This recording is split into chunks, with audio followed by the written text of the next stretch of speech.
tombar um imóvel que pertença a um determinado Estado-membro. Ou ainda, o Estado vai tombar um imóvel que pertence a um município. Numa situação como essa, ocorre o tombamento de ofício, um tombamento sobre um bem público. Então, a União tombando um imóvel que pertence ao Estado de Minas Gerais, ao Estado de Pernambuco, ao Estado do Acre, ao Estado do Rio Grande do Sul. Esse é o exemplo de tombamento de ofício. Agora, e se o tombamento for num imóvel particular, tanto de uma pessoa física quanto de uma pessoa jurídica de direito privado?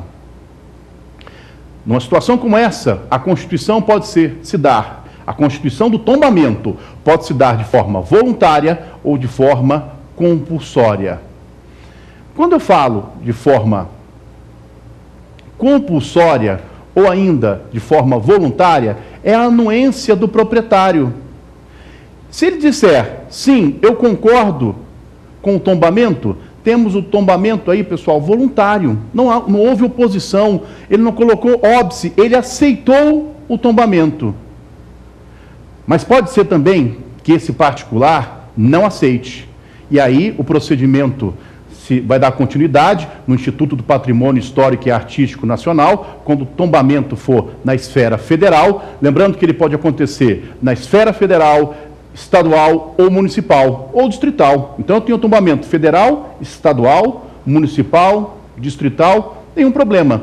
Mas aí o particular diz, não concordo, tem o procedimento e no final o órgão responsável, o ente responsável, acaba inscrevendo no livro de tombo. Nessa situação, nós temos o tombamento compulsório. Independente da anuência, independente da oposição deste particular, ocorreu o tombamento. Recapitulando, tombamento de ofício é aquele tombamento que nós temos sobre bens públicos. Em imóveis particulares, temos o tombamento voluntário e o tombamento compulsório, de acordo com a anuência, claro que de maneira bem simples, nós estamos abordando. O tombamento, pessoal, ele pode ser geral e ele pode ser individual. Quanto aos destinatários, ele pode ser geral ou individual. Exemplo, tombamento individual, quando eu pego um imóvel ou um móvel singularmente considerado. Mas é possível que eu faça o tombamento, realize o tombamento de vários imóveis, como acontece com o Centro Histórico de Diamantina, da cidade de Goiás, o Centro Histórico de Salvador, o Pelourinho, o Centro Histórico de Olinda, são tombados, olha, geral, tombamento geral que pega o quê? Um centro histórico inteiro. Ou ainda a cidade de Ouro Preto.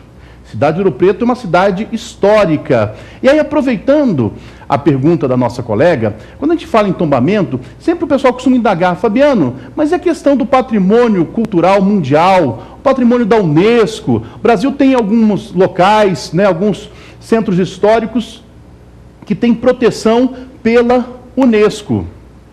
A Unesco, doutoras e doutores, é um organismo das Nações Unidas responsável aí pela questão da educação, da cultura, da ciência, e a Unesco, ela declara como patrimônio mundial algumas áreas, alguns sítios, alguns monumentos naturais.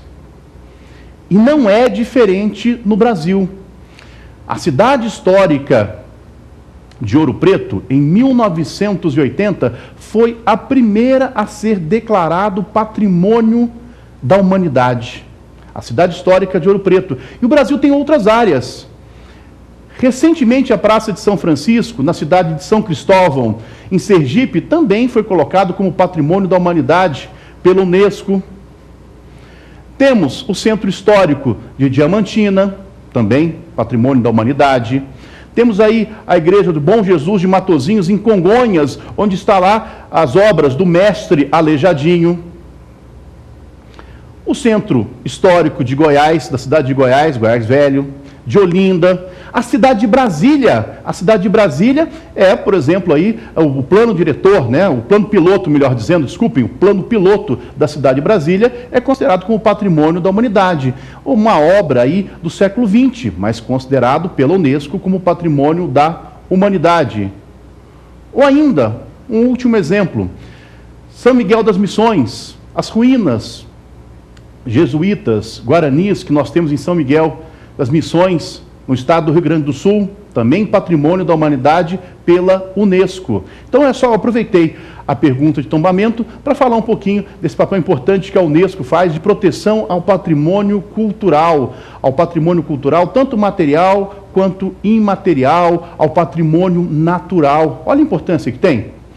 Mas só para fechar o tombamento, falamos quanto à Constituição, que ele pode ser geral também, por outro lado, e individual. Uma questão polêmica e controversa é a questão da indenização. Claro que o tombamento é uma intervenção do Estado na propriedade. E aí teria o pagamento de indenização? Como eu já falei, é uma questão polêmica e controversa. Em regra, não há que se falar em indenização. Porém, alguns tribunais superiores têm colocado aí a possibilidade, quando afeta substancialmente aí a propriedade, a possibilidade de indenização. Então, doutores e doutores, em regra não, mas em casos específicos é possível aí, os tribunais têm decidido nesse sentido sobre a possibilidade de ter a indenização. E só para fechar esse instituto, quais são os efeitos do tombamento sobre o imóvel particular? Primeiro, que quem tem um imóvel tombado tem que averbar à margem da matrícula no cartório de registro de imóveis o tombamento. Está tombado? Tem que averbar à margem da matrícula no cartório de registro de imóveis. Outro ponto, quem tem um imóvel tombado não pode destruí-lo, não pode danificá-lo, não pode mutilá-lo. Se você vai fazer uma pintura, uma reforma, tem que ter autorização do ente ou do órgão responsável pelo tombamento, o ente ou órgão federal, estadual, municipal.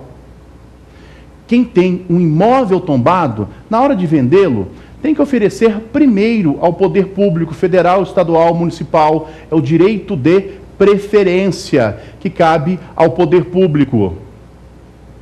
Se você tem um imóvel tombado, está sujeito à fiscalização do poder público. Você vai ter que suportar a fiscalização do poder público. Afinal, ele vai ter que verificar se você está cumprindo, né, se você está mantendo esse imóvel tombado, ok?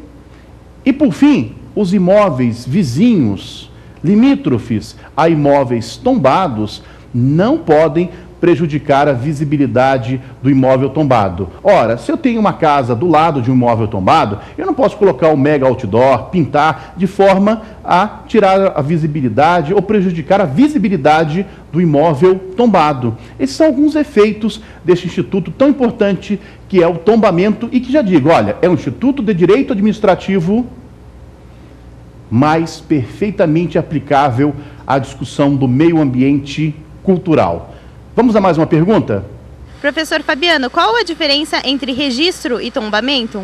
Quando eu falo em patrimônio cultural material, por excelência, por essência, a forma de proteção será um instituto jurídico do tombamento. Tombamento para móveis e imóveis.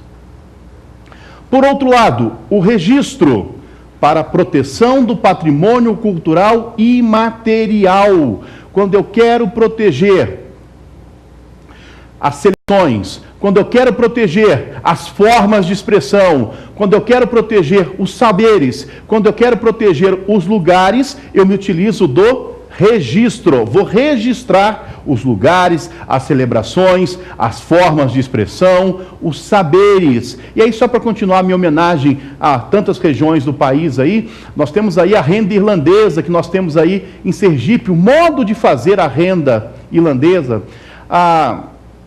as paneleiras de goiabeiras que nós temos no Espírito Santo, é registrado. E tantas outras festas populares que nós temos aí através do registro. Para que você fixe. Tombamento, bens móveis e imóveis. Registro, patrimônio imaterial, o que não é palpável, o que não é físico. Como já falamos, danças, como já falamos, lugares, a questão gastronômica, né? A comida, o que nos dá essa identidade, está também aí protegido pelo registro.